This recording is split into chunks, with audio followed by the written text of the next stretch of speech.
ಮಜ್ಜಿ ಮಸಾಲ. ಎಂತ ಅಡಿಗೆಯ ರುಚಿಯಾಗೋ ರಹಸ್ಯವು 20 ರೂಪಾಯಿ.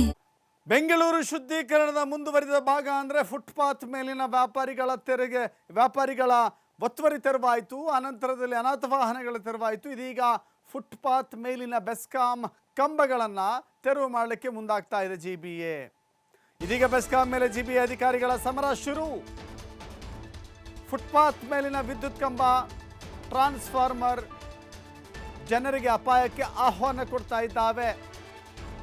ಪಾದಾಚಾರಿಗಳು ಧೈರ್ಯವಾಗಿ ನಡೆದುಕೊಂಡು ಹೋಗೋ ಹಾಗಿಲ್ಲ. ಯಾವಾಗ ಬೇಕಾದರೂ ಫುಟ್ಪಾತ್ಗಳ ಮೇಲೆ ವಿದ್ಯುತ್ ತಂತಿ ತುಂಡಾಗಿ ಬೀಳಬಹುದು, ಪ್ರಾಣಕ್ಕೆ ಸಂಚಕಾರ ತರಬಹುದು. ಹಿಂದೆ ಕೂಡ ಇಂಥ ಘಟನೆಗಳು ನಡೆದಿದ್ದಾವೆ. ಟ್ರಾನ್ಸ್ಫಾರ್ಮರ್ಗಳು ಕೂಡ ಕಂಟಕ. ಹೀಗಾಗಿ ಕಂಟಕವಾಗಿರುವ ವಿದ್ಯುತ್ ಕಂಬ, ಟ್ರಾನ್ಸ್ಫಾರ್ಮರ್ಗಳನ್ನು ತೆರವು ಮಾಡಬೇಕಾಗಿದೆ. ವಿದ್ಯುತ್ ಕಂಬ, ತಂತಿ ಏನೇ ಇರಲಿ, ಜನರಿಗೆ ಕಿರಿಕಿರಿ ಕೊಡುವಂಥ, ಭಯವನ್ನು ಸೃಷ್ಟಿಸುವಂಥ ನಿರಾತಂಕವಾಗಿ ಫುಟ್ಪಾತ್ಗಳ ಮೇಲೆ ಜನ ನಿರಾತಂಕವಾಗಿ ಚಲಿಸಬೇಕು, ವಾಕ್ ಮಾಡಬೇಕು. ಹೀಗಾಗಿ ಜನರಿಗೆ ಕಿರಿಕಿರಿ ಆಗದ ರೀತಿಯಲ್ಲಿ ಎಲ್ಲವನ್ನು ತೆರವುಗೊಳಿಸುವ ಕಾರ್ಯ ಮುಂದುವರಿತಾ ಇದೆ.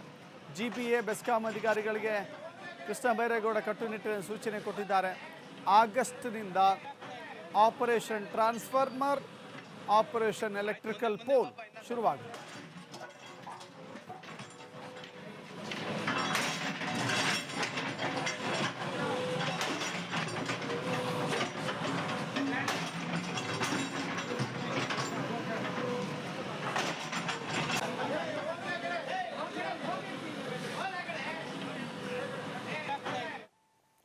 ಮತ್ತಷ್ಟು ಮಾಹಿತಿ ನಮ್ಮ ಪ್ರತಿನಿಧಿ ಕೃಷ್ಣ ನೀಡ್ತಾರೆ. ಕೃಷ್ಣ, ಕೇವಲ ಬೆಸ್ಕಾಂ ಅಳವಡಿಸಿರುವಂಥ ವಿದ್ಯುತ್ ಕಂಬಗಳು, ಟ್ರಾನ್ಸ್ಫಾರ್ಮರ್ ಅಲ್ಲ, ಬದಲಾಗಿ ಖಾಸಗಿಯ ಅಪಾರ್ಟ್ಮೆಂಟ್ಗಳು ಕೂಡ ಇಂಥದ್ದೇ ಕೆಲಸಗಳನ್ನು ಮಾಡಿದ್ದಾವೆ. ಹೀಗಾಗಿ ಅದೆಲ್ಲವೂ ಕೂಡ ಒಂದು ಸವಾಲಾಗುತ್ತೆ. ಹೇಗೆ GBA ಇದನ್ನು ತೆರವುಗೊಳಿಸುವ ಕಾರ್ಯ ಮಾಡುತ್ತೆ ಅಂತ?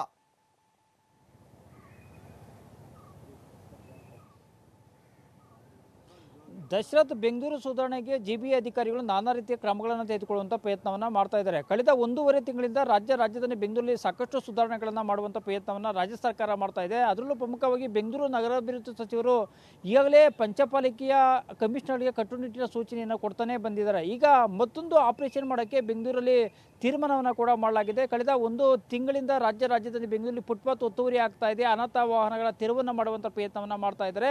ಈಗ ಫುಟ್ಪಾತ್ ಮೇಲೆ ಇರುವಂಥ ಟ್ರಾನ್ಸ್ಫಾರ್ಮರ್ಗಳನ್ನು, ವಿದ್ಯುತ್ ಕಂಬಗಳನ್ನು ತೆರವು ಮಾಡೋಕ್ಕೆ ಕಟ್ಟುನಿಟ್ಟಿನ ಸೂಚನೆಯನ್ನು ಕೊಡುವಂಥ ಪ್ರಯತ್ನವನ್ನು ಮಾಡ್ತಾ ಇದ್ದಾರೆ. ಕಳೆದ ಹಲವಾರು ದಿನಗಳಿಂದ ಫುಟ್ಪಾತ್ ಮೇಲೆ ಇರುವಂಥ ಟ್ರಾನ್ಸ್ಫಾರ್ಮರ್ಗಳು, ವಿದ್ಯುತ್ ಕಂಬಗಳು ಜನರಿಗೆ ಸಮಸ್ಯೆಯನ್ನು ಉಂಟು ಮಾಡ್ತಾ ಇದೆ. ಈಗಾಗಲೇ ರಾಜಧಾನಿ ಬೆಂಗಳೂರಲ್ಲಿ ಫುಟ್ಪಾತ್ ಮೇಲೆ ಓಡಾಟ ಮಾಡುವಂಥ ಜನರಿಗೆ ಮತ್ತು ಸಾರ್ವಜನಿಕರಿಗೆ ಸಾಕಷ್ಟು ಕಿರಿಕಿರಿಯನ್ನು ಟ್ರಾನ್ಸ್ಫಾರ್ಮರ್ಗಳು ಕೂಡ ಮಾಡ್ತಾ ಇದೆ. ಜೊತೆಗೆ ಮಳೆ ಬಿದ್ದಂಥ ಸಂದರ್ಭದಲ್ಲಿ ಟ್ರಾನ್ಸ್ಫಾರ್ಮರ್ಗಳಿಂದ ಸಾಕಷ್ಟು ಸಾವು ನೋವುಗಳಾಗಿರುವಂಥ ಉದಾಹರಣೆ ಕೂಡ ಇದೆ. ಹೀಗೆ ಮುಂದುವರೆದರೆ ಫುಟ್ಪಾತ್ ಮೇಲೆ ಓಡಾಟ ಮಾಡೋಕ್ಕೆ ಸಾರ್ವಜನಿಕರಿಗೆ ಕೂಡ ಸಾಕಷ್ಟು ಸಮಸ್ಯೆಗಳಾಗುವಂಥ ಸಾಧ್ಯತೆ ಕಾಣಿದಾಗಿ ರಾಜ್ಯ ಸರ್ಕಾರ ಈ ದಿಟ್ಟ ಕ್ರಮಗಳನ್ನು ತೆಗೆದುಕೊಳ್ಳುವಂಥ ಪ್ರಯತ್ನವನ್ನು ಮಾಡ್ತಾ ಇದೆ. ಆಗಸ್ಟ್ 1ನೇ ತಾರೀಕಿನಿಂದ ರಾಜಧಾನಿ ಬೆಂಗಳೂರಿನಲ್ಲಿ ಫುಟ್ಪಾತ್ ಮೇಲೆ ಇರುವಂಥ ಟ್ರಾನ್ಸ್ಫಾರ್ಮರ್ಗಳನ್ನು, ವಿದ್ಯುತ್ ಕಂಬಗಳನ್ನು ತೆರವು ಮಾಡಿ ಅಂತ ಈಗಾಗಲೇ GBA ಅಧಿಕಾರಿಗಳಿಗೆ ಬೆಂಗಳೂರು ನಗರಾಭಿವೃದ್ಧಿ ಸಚಿವರು ಸೂಚನೆಯನ್ನು ಕೊಡುವಂಥ ಪ್ರಯತ್ನವನ್ನು ಮಾಡಿದ್ದಾರೆ. ಹೀಗಾಗಿ ಫುಟ್ಪಾತ್ ಮೇಲೆ ಇರುವಂಥ ಸಾರ್ವಜನಿಕ ಟ್ರಾನ್ಸ್ಫಾರ್ಮರ್ಗಳು ಜೊತೆಗೆ ವಿದ್ಯುತ್ ಕಂಬಗಳನ್ನು ತೆರವು ಮಾಡೋಕ್ಕೆ ಕಟ್ಟುನಿಟ್ಟಿನ ಸೂಚನೆ ಕೊಟ್ಟಿರೋ ಕಾರಣದಿಂದಾಗಿ ಆಗಸ್ಟ್ 1ನೇ ತಾರೀಕಿಂದ ರಾಜಧಾನಿ ಬೆಂಗಳೂರಿನ ಫುಟ್ಪಾತ್ ಮೇಲೆ ಇರುವಂಥ ಟ್ರಾನ್ಸ್ಫಾರ್ಮರ್ಗಳು ಮತ್ತು ವಿದ್ಯುತ್ ಕಂಬಗಳು ತೆರವಾಗೋದು ಪಕ್ಕ ಅಂತ ಈಗ ಗೊತ್ತಾಗ್ತಾ ಇರುವಂಥದ್ದು. ದಶರಥ್, ಥ್ಯಾಂಕ್ ಯು ಕೃಷ್ಣ ನಿಮ್ಮೆಲ್ಲ ಮಾಹಿತಿಗೆ.